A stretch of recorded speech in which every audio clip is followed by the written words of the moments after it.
नमस्कार, मैं हूं लवी गुंबर और आप देख रहे हैं high alert. History sheeter Pintu Sengar हत्याकांड में पुलिस के हाथ अब भी खाली हैं, लेकिन गुमनाम खतों ने इस हाई प्रोफाइल हत्याकांड को और उलझा दिया है। आखिर क्या है इन गुमनाम खतों का राज? जानना चाहते हैं तो देखिए हाई अलर्ट की यह पहली रिपोर्ट।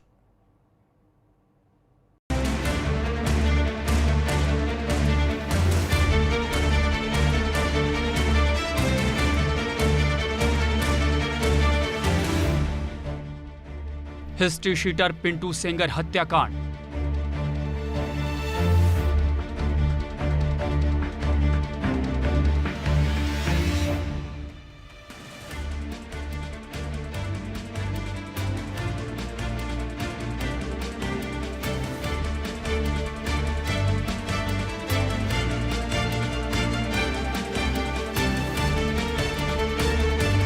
बारह दिन बाद भी पुलिस के हाथ खाली।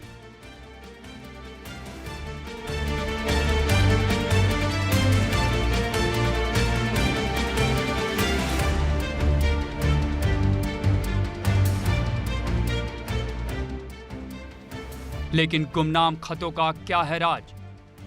12 दिन पहले 20 जून को जब हिस्ट्री शीटर पिंटू सेंगर की हत्या हुई तो पुलिस ने यह सोचा भी नहीं होगा कि इतने दिन बीत जाने के बाद भी उसके हाथ कुछ नहीं आएगा, जबकि इस हत्याकांड को लेकर एक के बाद एक गुमनाम खत, साथ ही सीसीटीवी में संदिग्धों का फुटेज भी सामने आ चुका है। सीसीटीवी में संदिग्ध नजर आ रहे हैं, लेकिन पुलिस की पकड़ से ये अब भी बहुत दूर है। हालांकि पुलिस का दावा है कि वो अपनी तरफ से इस मामले को सुलझाने और हत्यारों को ढूंढ निकालने के लिए कोई कोर कसर नहीं छोड़ रही है, लेकिन एक हिस्ट्री शीटर की हत्या को लेकर गुमनाम खतों ने शायद पुलिस को परेशान भी कर रखा है। पिंटू सेंगर हत्याकांड के 12 दिन बीत जाने के बाद भी पुलिस अभी किसी भी निष्कर्ष पर नहीं पहुंची है, तो इसी बीच लगातार गुमनाम खतों ने पुलिस महकमे में हड़कंप मचा दिया है। गुमनाम खत के पीछे कौन? एक के बाद एक गुमनाम खतों को पुलिस और मीडिया तक पहुंचाने के पीछे आखिर क्या मकसद है और इसके पीछे किसका दिमाग है? इसने कई तरह के सवाल खड़े कर दिए हैं और इन सवालों ने पुलिस महकमे को परेशान भी कर रखा है। कभी बसपा अध्यक्ष मायावती को चांद पर जमीन देने का प्रस्ताव देकर सुर्खियों में आने वाले पिंटू सेंगर की हत्या को 12 दिन बीत चुके हैं और अब ये हत्याकांड भी सुर्खियों में है और आए दिन गुमनाम खतों से लेकर दूसरे और खुलासों ने इस केस को और भी पेचीदा बना दिया है। पुलिस इस हत्याकांड की अलग अलग पहलुओं से जांच कर रही है, लेकिन गुमनाम खतों से पुलिस महकमे में हड़कंप मचा हुआ है।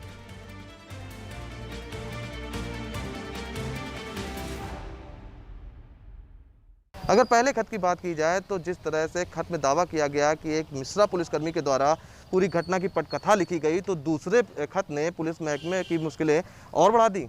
दूसरे खत में जिक्र किया गया है कि किस तरह से जो शूटर हैं उनके भी नाम खोलने का दावा किया गया है। यही नहीं, हत्या में प्रयुक्त जो गाड़ियां हैं वो कहां पर हैं इसके बारे में भी बताया गया है।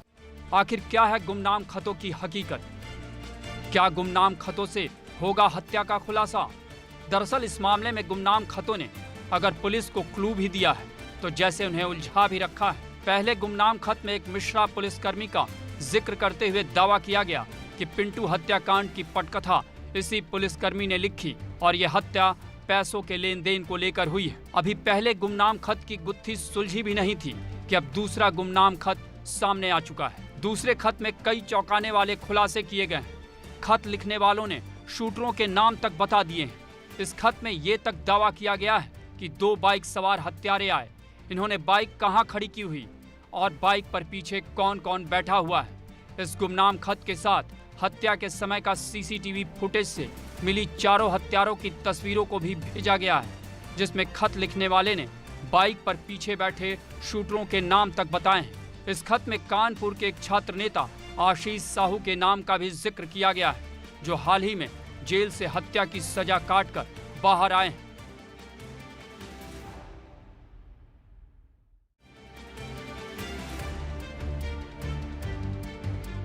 बहरहाल हिस्ट्री शीटर पिंटू की हत्या किसने की? हत्या के पीछे कौन कौन लोग हैं? किस चीज के लिए उसकी हत्या की गई?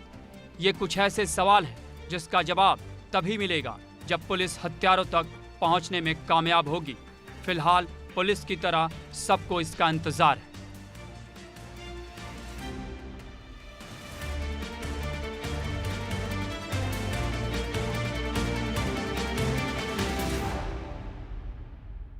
हालांकि पूरे मामले पर पुलिस के अधिकारियों का कैमरे के सामने कुछ भी बोलने से बच रहे हैं, लेकिन खत के आधार पर जांच को शुरू कर दिया गया है।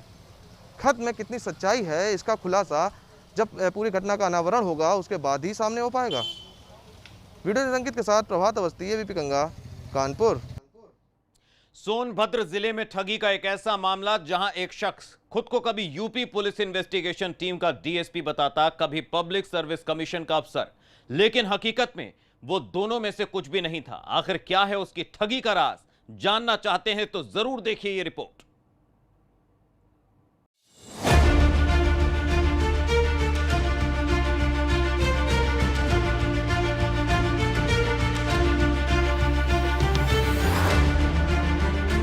टीवी स्क्रीन पर दिख रही ये एक एक तस्वीर फ्रॉड और ठगी की ठोस निशानी है, और इसी निशानी के जरिए एक शख्स ठगी की वारदात को अंजाम देता रहा। इस चेहरे को जरा गौर से देखिए। मासूम से दिखने वाले इस चेहरे के पीछे एक ऐसा शातिर दिमाग भी है जिसमें फरेब से लेकर लालच तक हिलोरे मार रही है।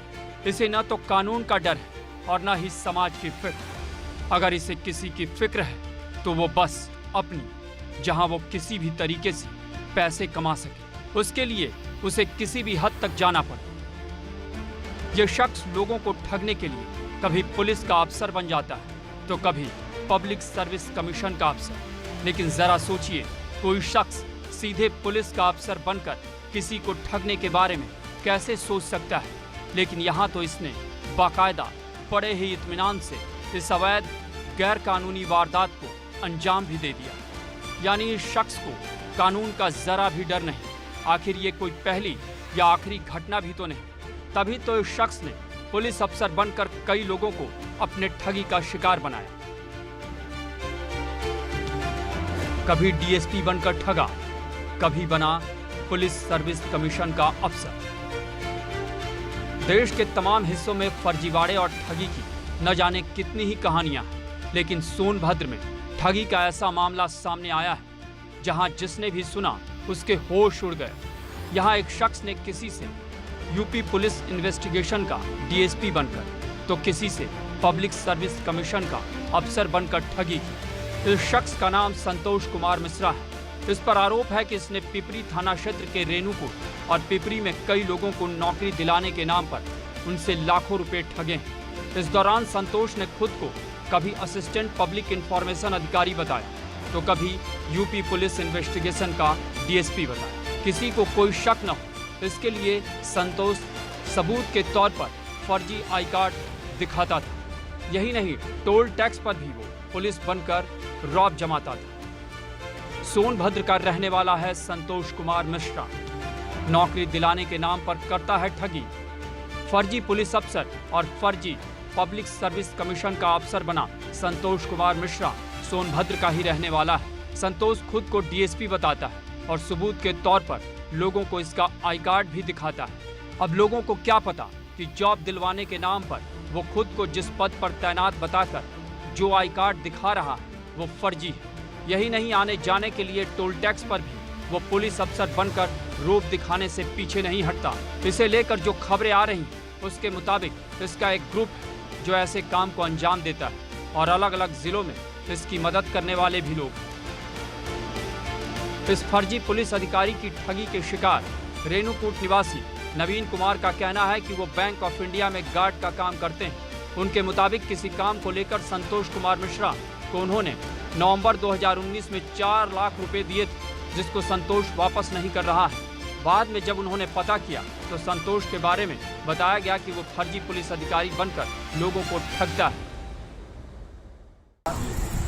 हमसे संतोष कुमार मिश्रा ने 4 लाख रुपये नौकरी लगाने के चक्कर में ले लिए। बैंक ऑफ इंडिया में काम करते थे। एटीएम पर गए और बोले कि ले लीजिए, पैसा दे दीजिए और वहाँ कर लीजिए, यहाँ क्या मिलता है। अच्छा, संतोष कुमार मिश्रा जी क्या करते हैं? वो डीएसपी का आई कार्ड दिखाए थे, एसआईटी का, कि हम डीएसपी हैं, ये लगाते हैं नौकरी।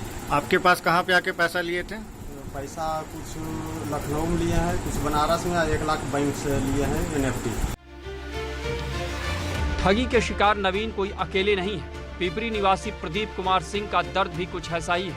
उन्होंने बताया कि संतोष ने नौकरी दिलाने के नाम पर उनसे 3 लाख रुपए लिए और अगर पुलिस जल्द कदम नहीं उठाती है तो ये पुलिस की छवि को खराब करेगा ही, वो धोखाधड़ी करके भाग भी जाएगा।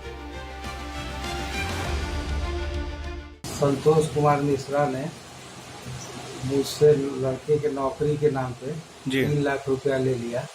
कब लिए थे? ये जनवरी 2020 में। हाँ 2020 में। जी।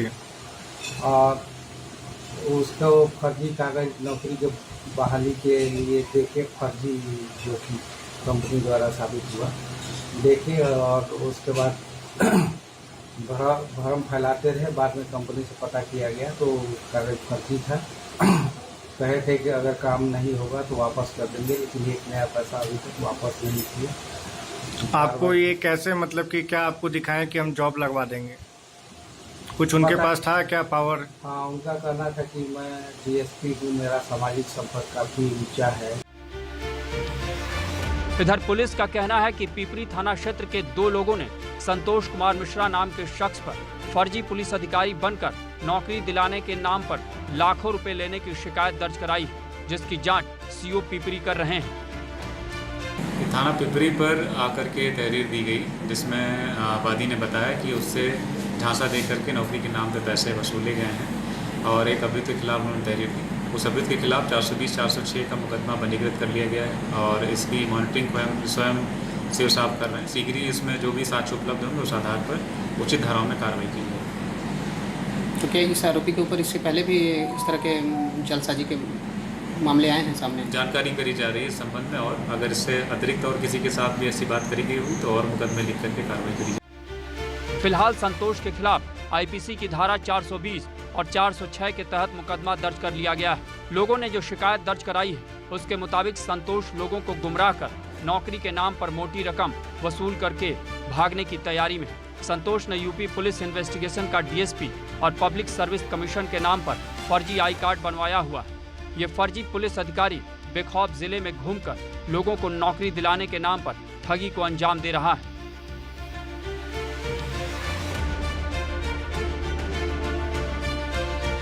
बहरहाल देश में फर्जी अफसर बनकर ठगी का मामला लगातार बढ़ता ही जा रहा है। ऐसे में पुलिस को ऐसे लोगों के खिलाफ कड़े कदम उठाने होंगे जिससे गैरकानूनी काम को अंजाम देने वालों में खाकी का खौफ पैदा हो सके और आम लोगों के बीच पुलिस का इकबाल कायम हो सके। सोनभद्र से संतोष सोनी, ABP गंगा।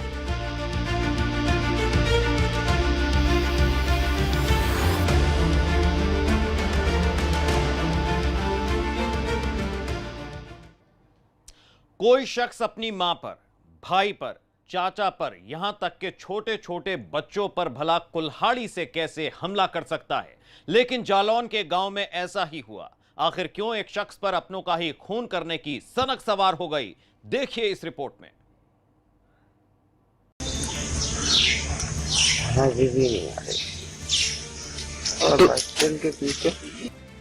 ये सिरफिरा है, ये सनकी है, इसके सिर पर खून सवार है।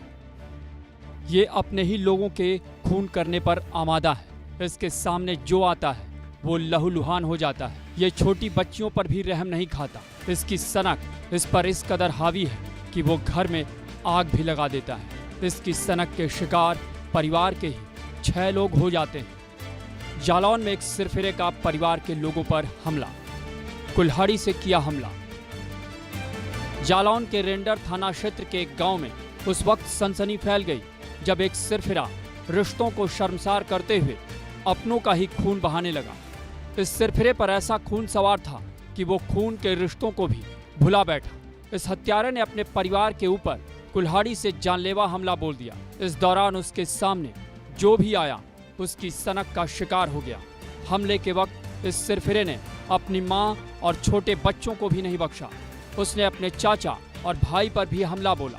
इलाज के दौरान उसके चाचा की मौत हो गई, जबकि 3 बच्चियों, भाई और मां को गंभीर चोटें आई हैं, जिनका अस्पताल में इलाज चल रहा है। अपने परिवार पर हमला करने के बाद जब इसका मन नहीं भरा तो इसने अपने ही घर में आग भी लगा दी। इस वारदात के बाद चीख पुकार सुनकर गांव वाले आए और उन्होंने इस सनकी से किसी तरह उनको छुड़वाया और फिर इस वारदात की सूचना पुलिस को दी। परिवार वालों की माने तो पत्नी के मायके से नहीं आने के कारण ये नाराज था और इसी नाराजगी में उसने इस वारदात को अंजाम दिया। इस दौरान आरोपी शख्स भी कुछ भी बोलने की हालत में नहीं है। रेंडर में वेद प्रकाश नाम का जो युवक है, जो 38 वर्ष का है, उसने अपने ही परिवार के लोगों को, अपनी माँ को, अपने चाचा को, अपने बेटे को, सभी लोगों पर हमला किया उसने कुल्हाड़ी से, अपनी बेटी पर, जिससे वो लोग घायल हो गए। उसका ये कहना था कि मेरी पत्नी को नहीं बुलाया जा रहा है और मैं परेशान हो गया हूँ। वो थोड़ा शराब पीता है और नशा भी करता है और कल उसने बहुत ज़्यादा शराब पी थी, जिस नशे में उसने ये सभी घर वालों पे रात में लगभग 2 बजे के आसपास ये हमला कर दिया। पुलिस ने हत्या और हत्या के प्रयास समेत तमाम धाराओं में केस दर्ज कर आरोपी को गिरफ्तार कर लिया। पुलिस का कहना है कि आरोपी को नशे की लत थी और जब उसने इस वारदात को अंजाम दिया तो उस समय भी वो नशे में धुत था। इनको रात में गिरफ्तार किया गया और मेडिकल के लिए सब लोगों को ले जाया गया। इस दौरान उनके चाचा की मृत्यु हो गई, जिसमें उनके इलाज के दौरान जो मृत्यु हुई, इसमें मुकदमा पंजीकृत कर दिया गया है और वेद प्रकाश की गिरफ्तारी कर ली गई है। घर में आग लगाने की मामला सामने आया कि आग भी लगाई उसने? हाँ, इसने ये भी किया, ये अपने पागलपन और नशे में इसने ये कर्म भी किया, जिसमें इसने आग लगाने की बात भी आ रही है। तो 436 की धारा भी बढ़ाई गई है, 304 की धारा भी लगी है। सब कितने लोग घायल हुए? इसमें अभी तक जितने घर वाले थे वो सभी लोग लगभग घायल हैं। सबका उपचार किया जा रहा है, एक की मृत्यु हुई। बहरहाल एक सनकी जिस तरह अपने ही परिवार के खून का प्यासा बन गया, ऐसे में सवाल ये कि आखिर क्या वजह है कि इस तरह की घटनाएं लगातार बढ़ती ही जा रही हैं। ऐसे लोगों में न तो पुलिस का डर है और न ही समाज का। Bureau report, ABP Ganga. और हाई अलर्ट में अभी वक्त एक ब्रेक का है, लेकिन एक अहम सूचना, एक अहम जानकारी। उत्तर प्रदेश और उत्तराखंड का आपका अपना 24/7 Hindi news channel ABP Ganga अब D2H और डिश टीवी प्लेटफॉर्म पर भी उपलब्ध है। एक छोटा सा ब्रेक, फौरन लौटेंगे।